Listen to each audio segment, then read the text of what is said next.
During my career as a surgeon, Solange worked as an emergency room nurse, skillfully balancing her time between her job and her travels.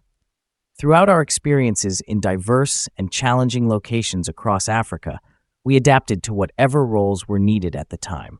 We delivered babies, set broken bones, and even assisted the local dentist when required. This was my second mission and her third with Doctors Without Borders. The first time was incredibly tough on me, both physically and mentally. I lost 20 pounds, which I really couldn't afford, and I struggled with depression, almost to the point of losing my mind. When I finally got home, I counted the seconds until I could collapse into my husband's arms and cry hysterically for 10 minutes. Then I gathered myself together and hugged and kissed my 7-year-old son until he almost pushed me away. It didn't take long for me to notice that my husband was a bit distant during the first few days after my return. It seemed like he harbored a lot of resentment about me going away in the first place. I vividly remember the tense discussions we had about it. "Let someone else handle saving the world, honey. You have people here at home who need you more," he'd say. "People are dying, people I could save," I'd argue. "You save plenty of lives right here at home, and you get to sleep in our own bed without worrying about being attacked. It's not that dangerous. I'll be in a secure area, and I can help far more people there than I could here. Want me to pull up some statistics for you?" Sometimes I resented his job. He was a meticulous freelance writer who had started small but eventually wrote for major newspapers and magazines, even winning awards. With a friend's help, he launched a successful YouTube channel, gaining nearly 2 million subscribers. He even contributed to CNN with lighthearted pieces. Arnazi, a mutual friend, explained that he had become an influencer, a term he initially didn't understand. After some research, he made a video urging people to verify information and think for themselves. It took him 5 months to accept my decision to leave and another 3 months before I actually departed. But he remained distant. "I'll be back home before you know it," I reassured him, but his sad eyes haunted me. "Nothing will ever be the same. I won't trust you to prioritize our family again.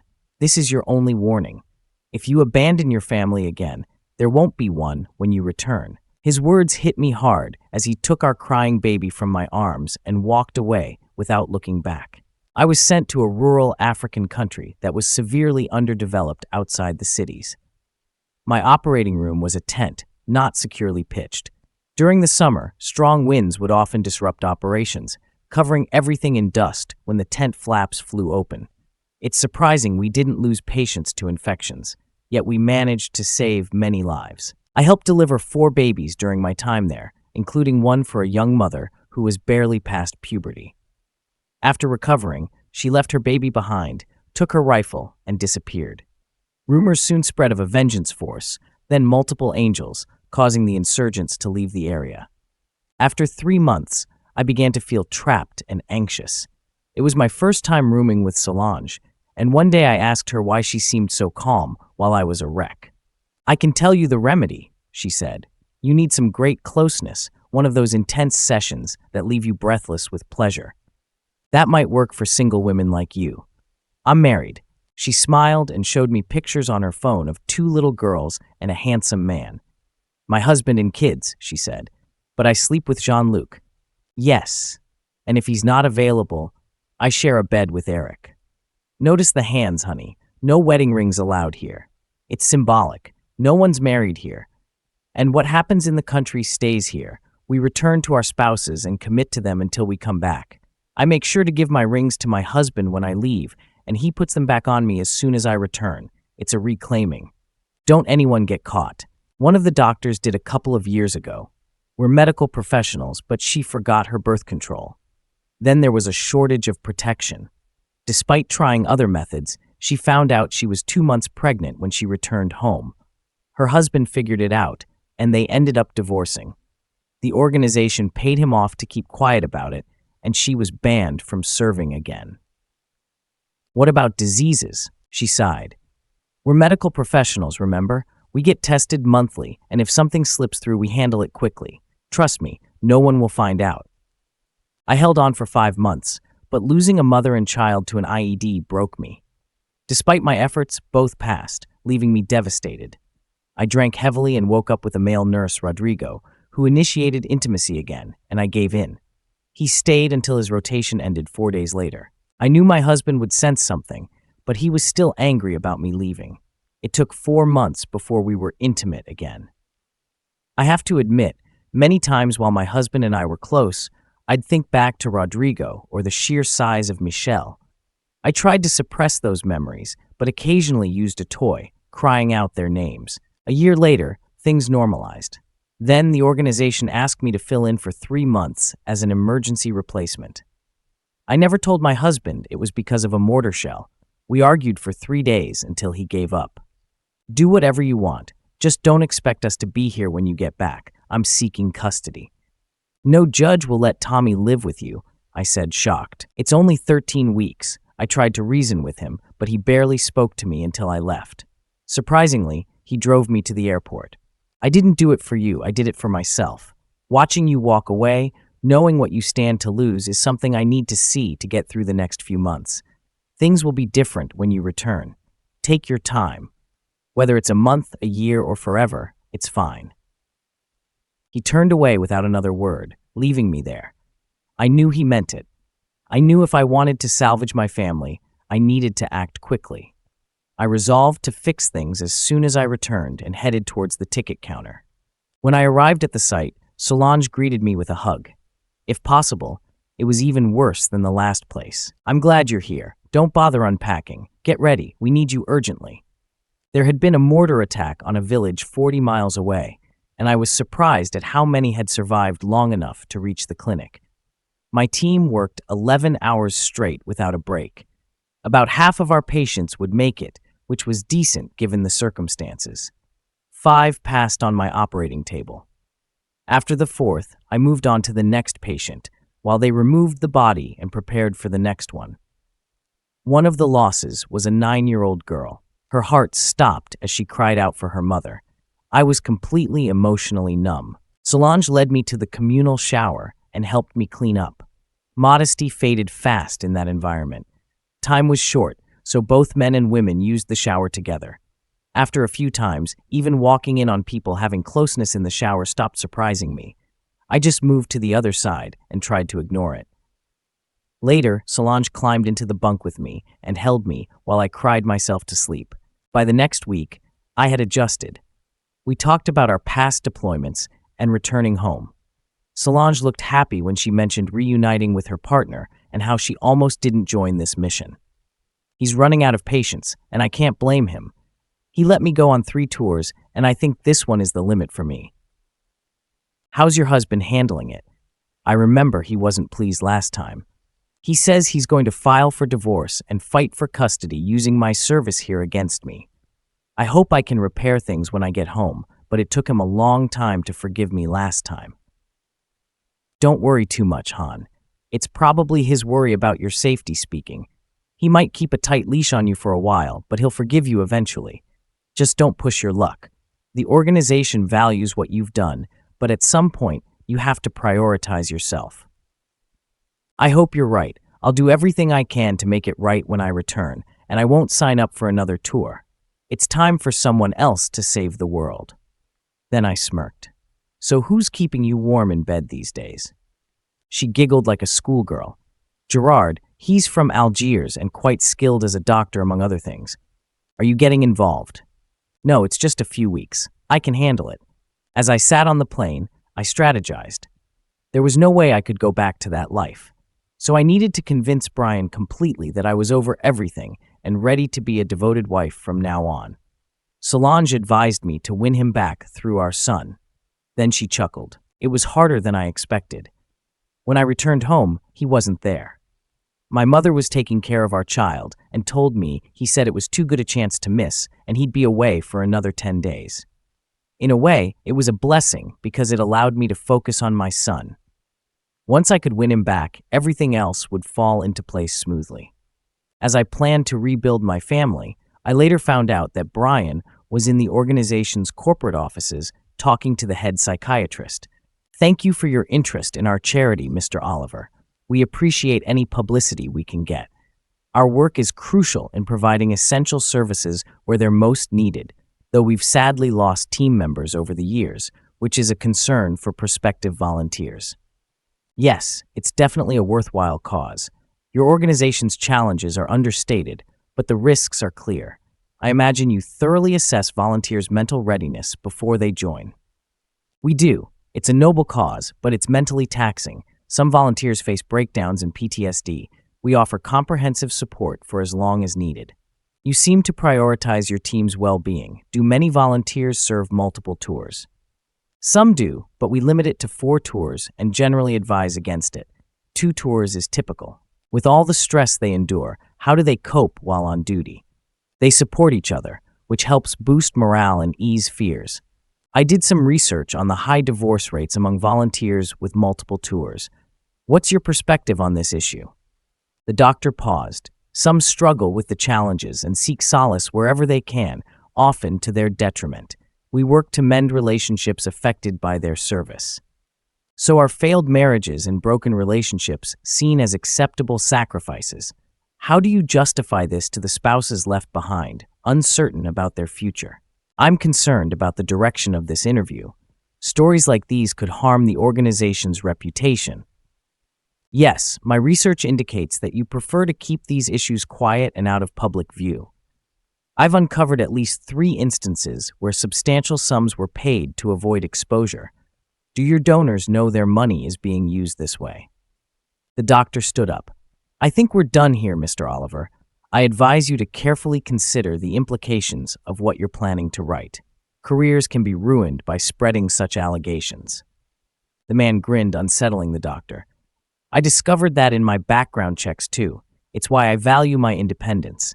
I don't yield to pressure. He walked towards the door. Just as a heads up, look up Dr. Hope Oliver. I believe she has a history with your organization. He left, closing the door behind him. The doctor sighed heavily, sensing a personal vendetta in the man's actions. Being independent meant he might be difficult to influence. He instructed his assistant to gather information on Dr. Hope Oliver.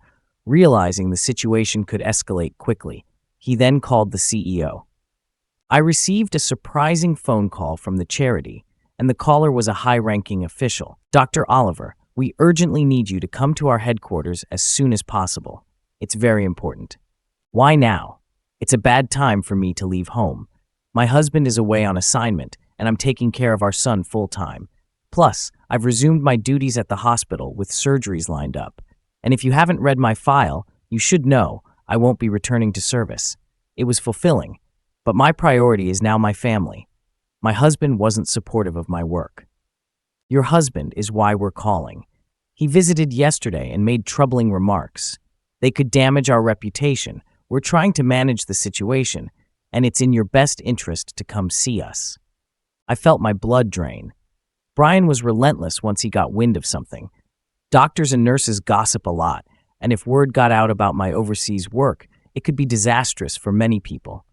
After hanging up, I immediately called Solange and shared what had been said. I had praised Brian's skills as a journalist. We even watched him on CNN in France before leaving. God, this could be a disaster.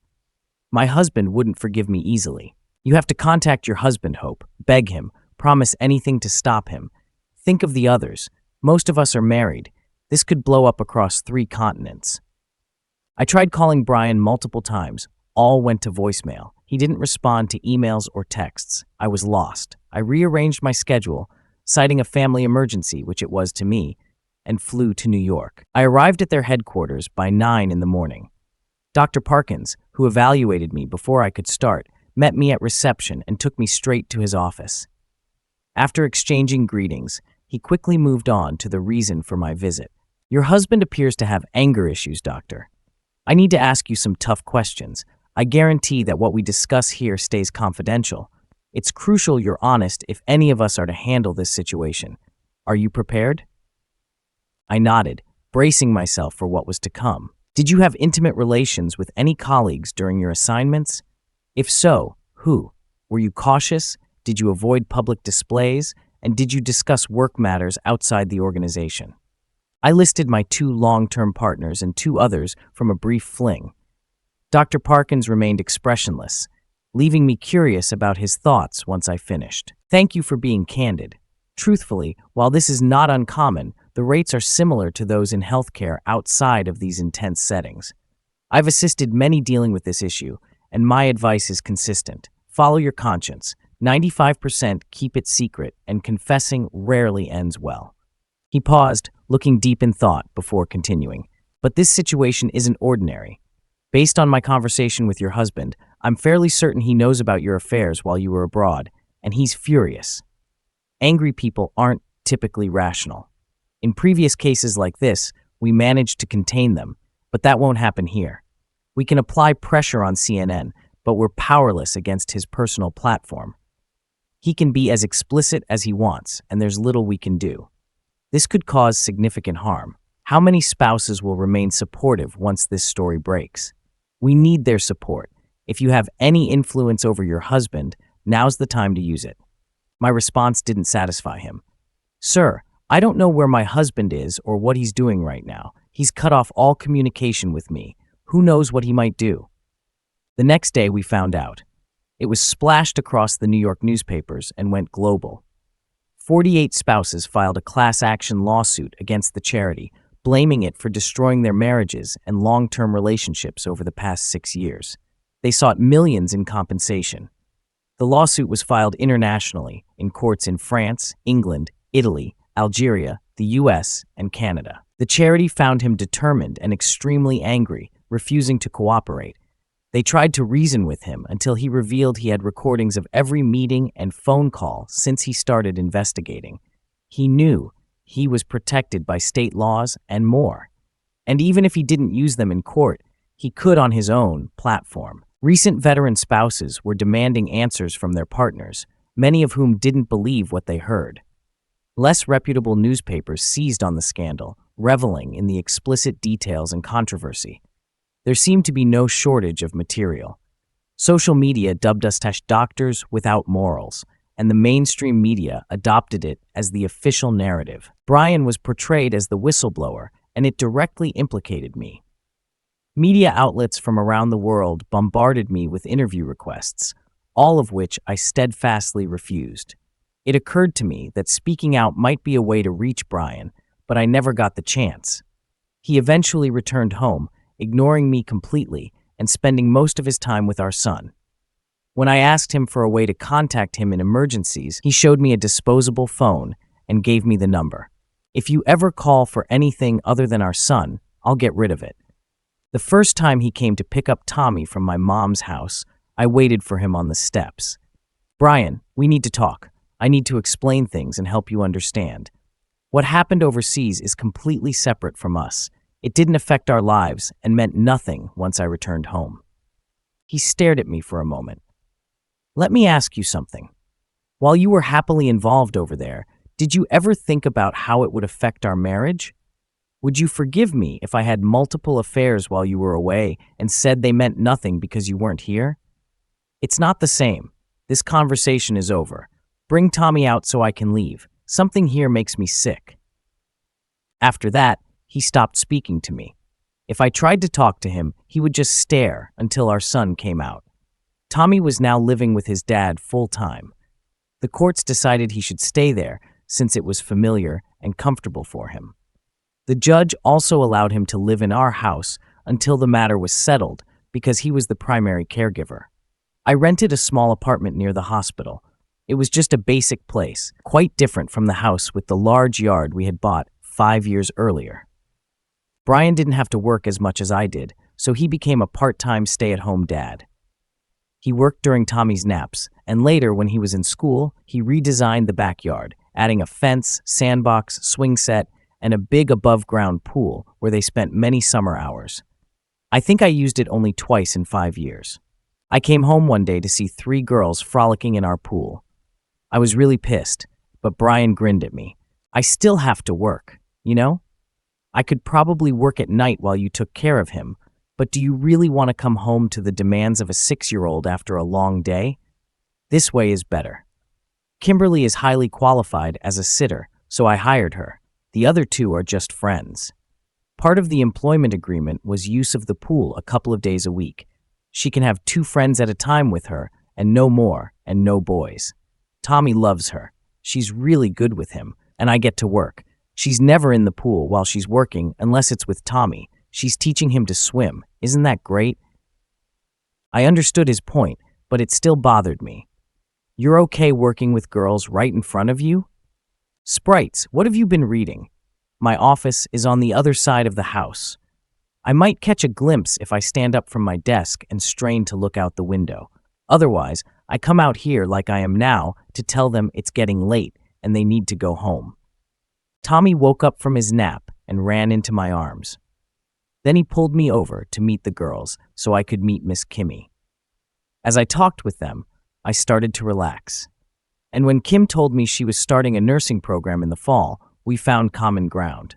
I helped her get a volunteer position at the hospital and mentored her as much as I could, even writing her a strong recommendation letter for college. Kim was doing well in her second year. Her younger sister Alexis, Miss Lexi, took over, and Tommy loved her almost as much as Kim. I had a sense they provided a lot of care while I was away. The charity wanted to settle the class action lawsuit with a non-disclosure agreement. They updated me on the negotiations. Brian's laughter didn't sit well with their lawyers. Everyone else has agreed. Why can't you move on? One of the attorneys asked. I have moved on, Brian replied, but I haven't forgiven her or your organization. I know how hard you recruited her, promising how good it would look on her resume and possibly lead to consulting opportunities later. I'm still investigating, trying to understand how you operate. In other cases, the victims were paid off, sometimes with money, sometimes with business deals. I don't need the money, and there's no way I'd work with you guys. Now, I'm in the middle of my second piece on your organization, and I've set my own deadline, so leave me alone. They stood to leave, and just before they exited, the youngest lawyer, a woman who had graduated from law school 3 years ago, posed a question to him. Isn't your anger misplaced? After all, it was your wife who caused this. She cheated on you. I understand, and I'm sorry. Shouldn't you be making her life a living hell instead of ours? He smiled at her, which unsettled her. Then he showed her a picture of his son. This is my son. He's the reason I haven't completely retaliated against my wife. Without him, I would have unleashed my full fury on her immediately after she returned from her last trip. Maybe my anger is misdirected, but over the years, your organization must have known these things were happening. You even have protocols written on how to handle a spouse's anger. You calculated the impact on your organization and decided some collateral damage was acceptable. Apparently, that was true until I came along. I must be your organization's worst nightmare. I have my own income, so you can't threaten my job. I earn enough money so you can't financially ruin me, and I have enough rage to ignore any veiled threats. You can leave now. She looked pale as she walked away. The intense anger emanating from the man was enough to unsettle her. I wasn't surprised when I received the divorce papers. Every legal step I took ended in frustration. I made it a point to visit his house so frequently that he obtained a restraining order against me. If I came within 100 feet of him or his house, I could be arrested. My employers were unhappy with the chaos my personal life had caused. Despite no evidence of wrongdoing at work, the administrator called me in. I'm speaking on behalf of the board. Your personal issues are becoming a distraction. We hold you in high regard as a skilled surgeon. This isn't official, just a request to see if you can calm things down with your husband. Please, Sarah. I promised to try my best, even though I couldn't talk to him directly. He said I could email if necessary. That night, I spent 5 hours crafting an email. After sending it, I hoped for a response before going to bed. The next morning, I cringed at his reply. I don't care about your career or this hospital unless it affects our son. If you catch me lying, let me know and I'll retract it. Several people from your hospital have been on missions for the organization. I might look into that. You should warn them. Well, that didn't help. I showed the email to the administrator. He sighed and reacted strongly. Damn it, Sarah, this is serious. I'll need to bring those people in and warn them. It might create tension since you work closely with them. Patient care can't suffer, so finish the day and then take a week off to try to sort this out. Good luck, Sarah. Well, that message was pretty clear.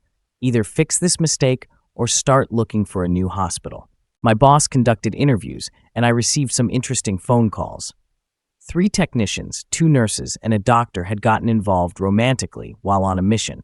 2 of them were in relationships and brought their affairs home with them. Now, 6 people were facing a tough decision. Should they confess now and hope for forgiveness, or stay quiet and deny everything? I hope they all chose to stay silent, because if one confessed, it could lead to a chain reaction. I found out about all this later. At the time, I was focused on a mission of my own. I had my lawyer request a meeting with Brian's lawyer. If they agreed, I would sign the divorce papers.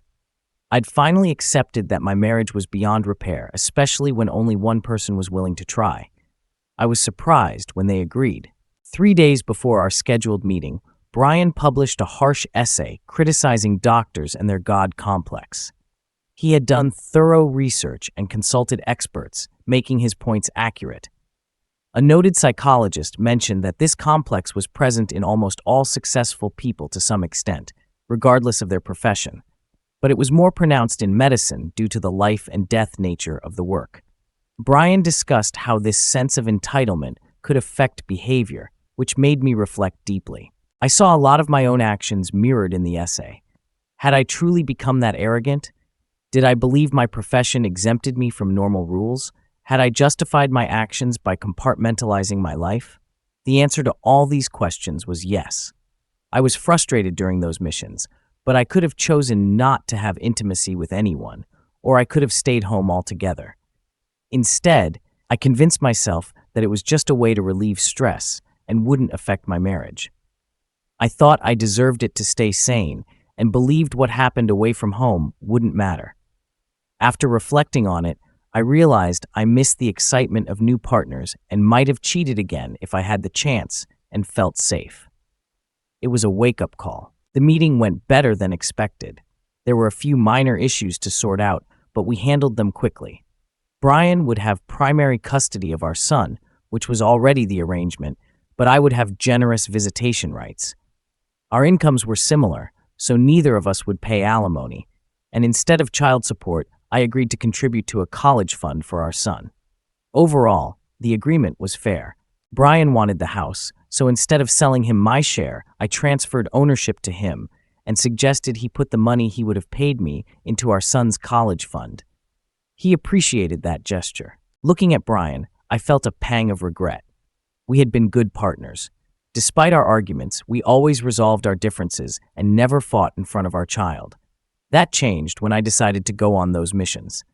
My therapist, yes, I had one who was helping me avoid repeating mistakes in future relationships, which seemed wise, helped me realize that was when I started focusing on myself rather than being part of a couple. Brian wasn't perfect. He could be distant and moody, especially when he was upset about something, but he tried to keep it under control. Before I went on my first mission, he fully supported my career, but things changed when I returned. He seemed indifferent. If I had a conflict in my schedule, it was no longer his concern.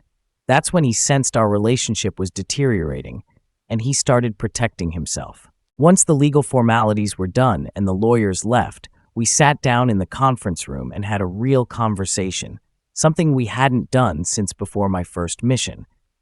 It struck me that it had been a long time since we had talked like that. This will be the last time I apologize to you, Brian. Looking back, I regret ever getting on that plane. At the time, I was so focused on myself, so entitled.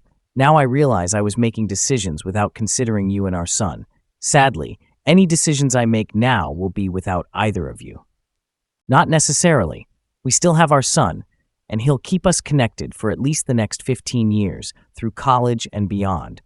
Then we'll have weddings to plan and arguments over grandkids, so we'll always be a part of each other's lives. His words made me smile through tears, but it was overwhelming. So I gave Brian what would probably be our final kiss and left. I'm not sure if the divorce or our conversation eased his mind, but he eased up on his involvement with the organization. I know they settled the class action lawsuit for a hefty sum, which significantly boosted Tommy's college fund. The stress became too much, so I switched hospitals and moved across town to our biggest competitor. Management said the right things, but I could tell they were relieved I was leaving. Some of the people who had been on past missions had marriage troubles, but fortunately, only one ended in divorce, even though a few other relationships are strained. I didn't date for almost a year. When I did start going out again, I was cautious and didn't get into a serious relationship for another year. That ended when I found out he didn't want kids and couldn't tolerate being around them. Another year and a half passed before I found love. He was also a doctor, a pediatrician, and he adored children. We took things slowly. Both of us had been divorced recently, so we were careful not to rush into anything. It turned out to be a good approach because we really got to know each other before getting serious. Brian stayed single too, although he was seeing a producer from CNN, and their relationship seemed to be getting serious. Tommy liked her, and she had two cute little girls who adored him whenever they were together. The network was pressuring Brian to commit to them exclusively. He wasn't enthusiastic about it, and I knew if they didn't ease up, he'd leave when his contract expired in 4 months. MSNBC and Fox were both trying to recruit him, so he wouldn't be off the air for long. One afternoon, I was passing through the neighborhood and decided to see if Tommy wanted to go to the local ice cream parlor with me. It was a quaint shop that made their own ice cream. They didn't have a huge selection, just a dozen flavors that changed with the seasons, using local fruit whenever possible. It was peach season, my favorite flavor.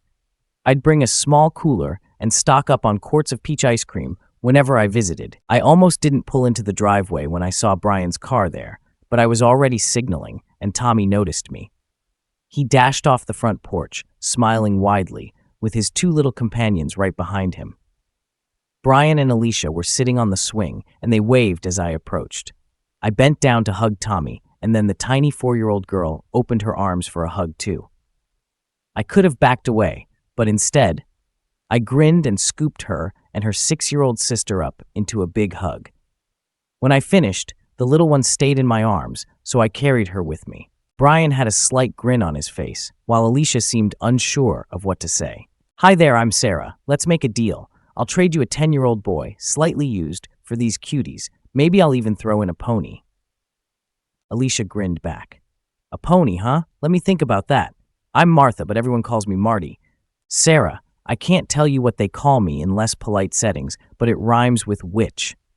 "Sarah it is then." I turned and hugged Tommy again. "I have to run, honey. I was just passing by and thought about getting ice cream, but I see you're busy. We'll do it another time." I had forgotten I still had the 4-year-old in my arms, and she started tugging on my hair. "Want ice cream? You'll have to ask Mommy about that." I tried to put her down, but she resisted. "Want ice cream? It looks like I'm stuck, Marty. How about we go get some ice cream? There's a great place just down the street with the best homemade flavors. It's peach season right now, which happens to be my favorite. My treat?" Marty grinned and stood up, giving Brian a quick kiss on the cheek. "I'll be back in about 45 minutes. Why don't you get everything ready for the grill?" We decided to walk, and the sight of Brian with his mouth hanging open made me smile as we headed to the shop. Taylor clung tightly to me, reminding me how much effort it took to carry a little one around. We warned them to behave or they wouldn't get any ice cream, and they fell in line. Taylor changed her mind several times before settling on blueberry. Tanya carefully considered all the flavors before choosing banana. I picked peach, and after the server gave her a taste, Marty chose peach too. Tommy knew all the flavors and chose vanilla.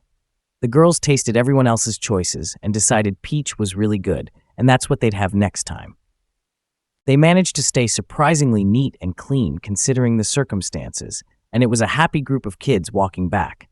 Marty carried Taylor even though she protested, so Tanya held tight to my hand. When we got back, I told them I had to leave. I received nice sticky kisses and a good hug from my son before I departed, smiling. Marty seemed like a good match for Brian, and he had always wanted more children. It looked like he was moving up in the world. Marty called me unexpectedly, asking to meet for lunch. I had to think about it for a moment, knowing she wanted to discuss Brian. Eventually, I made up my mind. "Can you come by the hospital around noon? We'll have to eat in the cafeteria, but the food there is surprisingly good." That works for me. Noon it is, I'll see you there. Marty was much smaller than me, but exuded the confident manner of someone successful in her field. We chose our food and sat down, making small talk as we ate.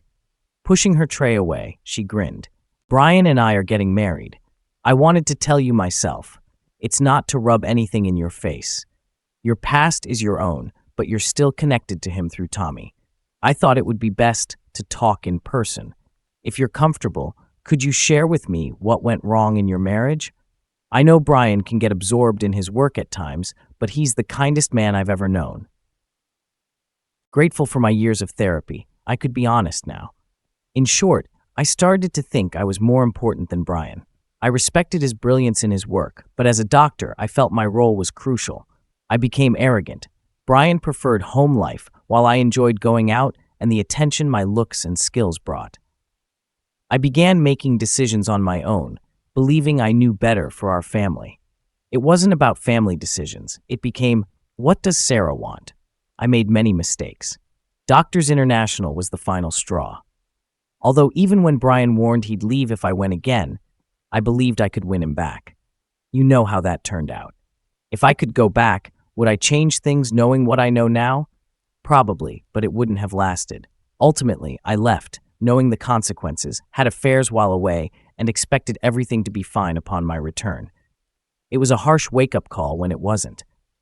It shattered my self-image as someone above societal norms. In the end, I changed jobs, lost my son and husband, and nothing I gained was worth what I lost. She sat quietly for a moment, taking in what I had just shared, then let out a sigh. I've encountered situations like yours before, though not personally. I've worked with many high-profile personalities and experienced their arrogance firsthand. One of them even demanded favors right before going on air. We were in his office, and he dropped his pants, saying, "Nothing relaxes me on screen like a good BJ." I chuckled, imagining the scene. I grabbed his balls and pulled hard. He screamed like a child. I brought him to his knees and leaned in close, whispering, "If you ever try this again with me or any other woman here, I'll finish what I started." He nodded weakly. Just when he thought I would release him, I pulled down harder and slapped him across the face. The red mark stayed for hours. They had to find someone else to host the show. Management threatened me, but I had recorded the whole incident.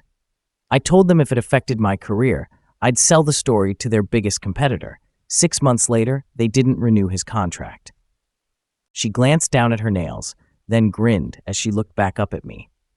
So you see, I understand what a God complex is all about. More importantly, I know how to navigate around people like that and handle the ones I can't avoid. I'm glad you've learned from your mistakes, and I'm sorry it led to your divorce. But I'm also glad it brought me the man of my dreams. Does that make sense to you? It did. I shared the conversation with my new partner that evening while we cooked dinner together. It had become our routine.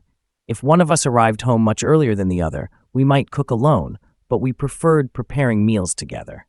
It was our way to unwind, discuss our days, and let go of the stress from work. This left us time for the important things, like cuddling while watching movies or listening to music, and if we wanted, just cuddling. My relationship with the pediatrician ended badly after I accidentally stumbled upon disturbing content on his laptop. Mine had crashed, so I used his to send an urgent email about a surgery. I noticed a folder named Sarah and opened it, expecting to find personal photos. Instead, I found numerous pictures of myself, mostly without clothes, some while I was asleep, and others during intimate moments. He had used multiple cameras to capture these scenes for his private collection. There were also photos of me in the shower and even using the bathroom. Disgusted, I dug deeper and found a folder labeled Candyland, containing even more disturbing and explicit material. I barely made it to the kitchen sink before vomiting. After rinsing my mouth and brushing my teeth, I immediately took the laptop to the nearest police station.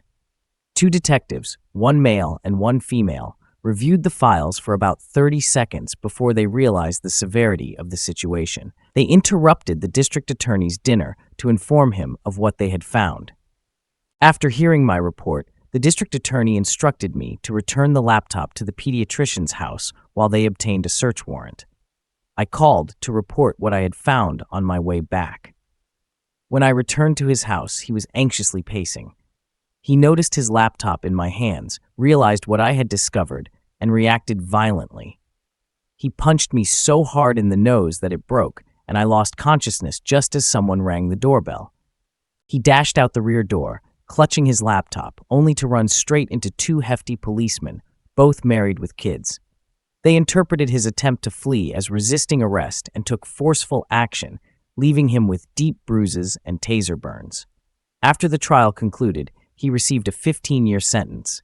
Evidence surfaced of him grooming one of his patients, leading to a lawsuit by the girl's parents that stripped him of his assets, leaving him penniless.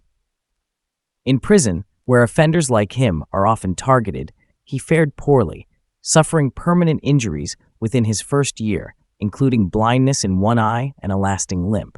Returning to my therapist, I grappled with the realization that I couldn't have foreseen his crimes. He had never hinted at any inappropriate behavior with minors, aside from expressing a desire to have children of his own someday. Back then, his words had given me hope, but now I shuddered at the memory. He seemed so successful, Sarah, and hid it well for years, my therapist consoled me. Everyone was shocked when the truth came out. Perhaps fate or divine intervention led you to discover that computer. And remember, dear, there are plenty of good men out there. One day, one will find you. I'm sure of it. I had a good man once, I reflected sadly, and I ruined it. Perhaps being single now is my penance for my mistakes. 9 months later, I met Jeremiah. He was tall, broad-shouldered, with a captivating smile and the kindest eyes I had ever seen. A touch of gray peppered his temples and beard, but the strength in his muscles belied his age. I encountered him at a convention, sent there by my hospital for networking and recruitment purposes. My troubled past had faded, and I had made significant contributions to my new workplace, earning recognition as one of their prominent figures in the community. At 35, I was the youngest surgeon on staff, and the hospital was eager for new perspectives. The symposium covered a wide range of medical topics, and I decided to look up Jeremiah. I was surprised by what I found. He owned an insurance company specializing in healthcare, was a certified public accountant, and a registered nurse practitioner. He held 5 degrees in different fields and had an exceptionally high IQ. His workshop on malpractice scared all of us, until he guided us through steps to avoid lawsuits. He was funny, clear, and quick with a joke to lighten the mood, but his closing remarks grabbed everyone's attention. Mistakes happen. When they do, own up to them. Trying to cover up your errors only makes things worse if the truth comes out later. It damages your reputation and makes juries unsympathetic. Plus, it gives the public a bad view of doctors as greedy and incompetent. There's a movement to cap malpractice awards, and I've helped develop a complex algorithm that some states are considering. Until then, remember, the worse your behavior, the bigger the payout. I'll be around for questions the rest of the conference. Thank you. His talk received a lot of positive feedback, and doctors crowded around him 3 deep. I gave up trying to talk to him and hurried to my next seminar. I didn't see him again until later that night, when I slipped into what I thought was an empty conference room to avoid another doctor who had a bit too much to drink and was acting like it was God's gift to women. I had to hide or risk slapping him, which wouldn't have been good for business. I nearly jumped when Jeremiah's voice broke the silence. Hiding from your demons. Recognizing him, I smiled. Just one, I'm afraid. And you? I needed a break. For all the time doctors spend in school, some are surprisingly clueless about the real world. You don't have to tell me. As a doctor, I've made my fair share of dumb decisions, but I'm proud to say none of them involved a patient. Well then, you're ahead of the game. We chatted pleasantly for the next 15 minutes. Suddenly, the door swung open, and there he was, Dr. Dick. There you are. What are you up to? Well, I was just about to have some fun with this guy, I joked. But you've crashed the party. Go away. We were getting to the good part. He swayed a bit, trying to process what I said through his alcohol haze. He was about to retort when Jeremiah stood up, towering over him. Leave now, unless you want to stick around and watch. Maybe you can enjoy yourself while I take care of business with this babe. Dr. Dick opened and closed his mouth a few times, muttered something under his breath, and then staggered out. Jeremiah and I looked at each other and burst into laughter. Once we settled down, we resumed our conversation, sticking to safe topics. When we said goodbye, I gave him a kiss on the cheek, and he hugged me warmly. The next morning, we bumped into each other at breakfast. He gestured for me to join him, and we agreed to have lunch after our respective seminars and workshops. Dinner was lovely. He took me to a quiet restaurant away from the conference hustle. Later, we went to a cozy club where the music wasn't too loud, and we danced a few slow songs. Despite being tall, I felt small and comfortable in his arms. Back at the hotel, he walked me to my room and gave me a sweet kiss. Not too intense, but filled with promise. It left me wanting more. As our relationship progressed, we discovered we were both from the same city. He had been married before, but tragically lost his wife during childbirth due to an unknown condition. They miraculously saved the baby, who spent almost 2 months in the hospital and was now 7 years old. About 3 months into our relationship, after we became intimate, I shared my story with him. He listened quietly, holding me while I cried, afraid that he might want to end things. His response melted my heart. "You can't change what happened before. It seems like you made a lot of mistakes, but at least you've learned from them. If I didn't trust you, we wouldn't be where we are now." I tried to spoil him with love, but thankfully, it didn't work out that way. By the end of the weekend, he was pretty tired. We continued to take things slow, but gradually I started spending more and more time at his place. I was incredibly nervous when I introduced him to my son, but they hit it off immediately. Jeremiah was really skilled at archery, and he got Tommy interested in it after talking to my ex-husband. He didn't say much about their meeting, just that he seemed like a decent guy. Then one day, I came home to find the house full of kids, Tommy and his 2 little sisters, all 3 of them. Brian and Marty had a child together, an exceptionally bright little girl who seemed wise beyond her years. I raised an eyebrow, and Jeremiah blushed a bit before grinning. We're managing this bunch for a couple of days while Marty heads to New York to accept an award. Her career is taking off now that she's the executive producer of Brian's new show. CNN convinced Brian to host a 1-hour show 3 days a week, alternating with another show. The ratings were solid and improving. His only request during negotiations was for his wife to manage the show, and the network agreed immediately. Marty did such a great job that the show won an Emmy, and Brian couldn't hide his pride in his wife. He even spoke passionately about how much he loved her on one of his shows, much to her embarrassment. I couldn't resist and watched his show, feeling a pang of regret when I realized that if things had been different, if I had stayed faithful and kept my ego in check, he might have been praising me on air. Then I looked at Jeremiah and wondered if he was the person I was destined to be with all along. What was supposed to be 2 days turned into 3 when they asked for an extra day. Jeremiah was thrilled. The older girls wanted to try out Tommy's bow, but he was a teenager, and the bow was too big for them. Jeremiah solved that by taking them to a sporting goods store, buying them smaller bows, and all the necessary gear. Taylor took to it naturally, and Tanya showed some promise. Lucy, Jeremiah's daughter, was a big help. Then Tina wanted a bow, and I intervened, getting her one of those toy bows with suction cups instead of arrows. She did surprisingly well for a 3-year-old, but I regretted my decision every time I had to peel an arrow off the TV screen, the patio door, or a car window. Jeremiah and the kids found it hilarious. I was utterly exhausted, yet filled with joy. At first, Lucy was hesitant, not wanting to share her dad with anyone else. But gradually, she warmed up to me, and we became close. I poured out all the love I couldn't give to my son onto her, and she thrived.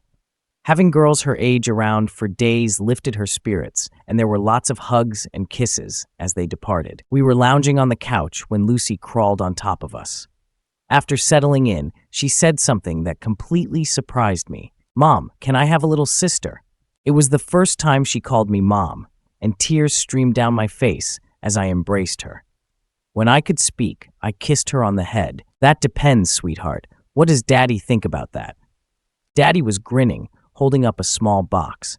"Daddy thinks it's the best idea he's heard in a long time." I cried for 30 minutes, hugging and kissing both of them the whole time.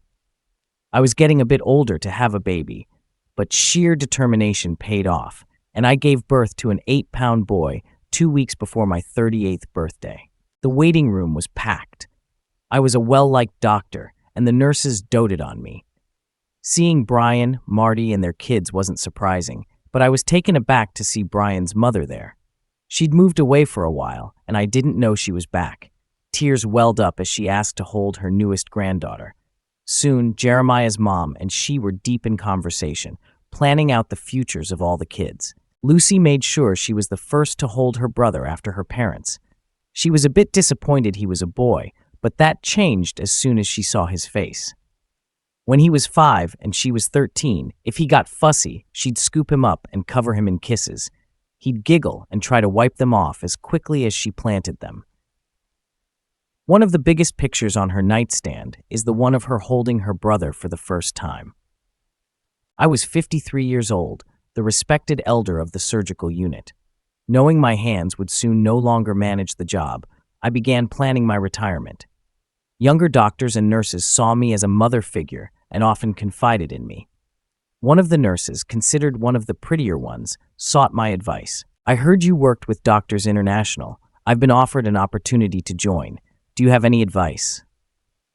I didn't mince words, sharing my own experiences and the sacrifices it entailed. She was newly married, so I asked if her husband supported the idea. "He doesn't know yet. In that case, you should discuss it with him. Are you ready to be apart from him for that long? Will he be patient waiting for you to return?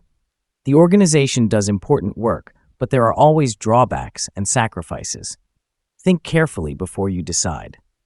In the end, she decided not to go, and someone else took her place. She broke up with her boyfriend before leaving, but he was engaged by the time she returned, shattering any hopes of reconciliation. We suspected she might have ended things preemptively, perhaps anticipating the possibility of having a fling while away, but we never expected him to move on so quickly. She seemed subdued for about 4 months, and when they offered her another assignment, she declined. Tommy graduated with a master's in journalism and took a job as an associate producer for Fox. Lucy was a junior in a pre-med program. Tanya's in the same program, and they are roommates. Taylor is a senior and has a full-ride scholarship for volleyball. Tina is a freshman in high school and seems to be majoring in boys. At 14, she looks 20, and men and boys alike make fools of themselves over her. She has a good head on her shoulders, and if they push hard, she shows them pictures of her and her sisters, brother, her cousins, Lucy and JJJ, all holding ribbons and trophies for archery and karate. Tommy was an alternate for the Olympic team last year, and JJ is already a second-degree black belt at 15. Lucy was state champion in archery for her age group 2 years ago, barely beating out her cousin Taylor. One day I bumped into Brian at a coffee shop and we sat down together. I apologized once more for my behavior, but he brushed it off. "That's all in the past. Let's leave it there." Instead, we jokingly complained about our kids and spouses for 30 minutes, shared a quick kiss, and then went our separate ways. As I watched him walk away down the sidewalk, I thought about the saying that cheaters never prosper. In my case, though, I knew it wasn't true. Yes, I had done something terrible out of arrogance and a sense of entitlement, and I did suffer the consequences for a long time. But ultimately, I believe that the pain I went through made me a better person. I hope that growth showed in my marriage and relationships with those I cared about. When I mentored younger people at work, I shared my story, hoping it would make a positive impact. I smiled as I touched the envelope in my pocket. It was my present to my husband for our upcoming anniversary, a 2-week stay at a very exclusive resort in Thailand. There would be sun, sand, and an option to go without clothes. Even though I didn't have the super fit body I had in my 30s, I still worked out and was considered one of the top 3 attractive moms at my hospital. Jeremiah still saw me as a hot young woman, and I hoped he'd always feel that way. So I endured the challenges and tried not to think about how time and nature were affecting me, especially when some of that aging was because of him.